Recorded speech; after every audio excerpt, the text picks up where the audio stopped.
Diluted earnings per share tells you how a company's profitability would look if all convertible securities were turned into actual shares of stock.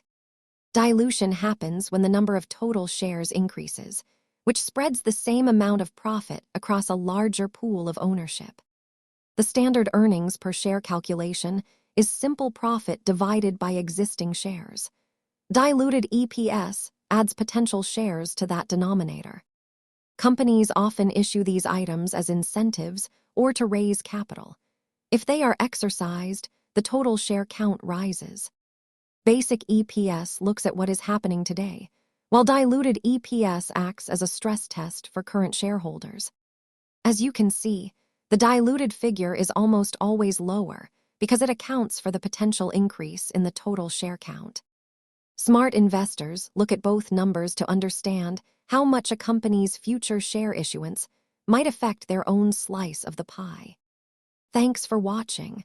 Understanding these metrics helps you better evaluate company performance. Check our channel for more finance basics.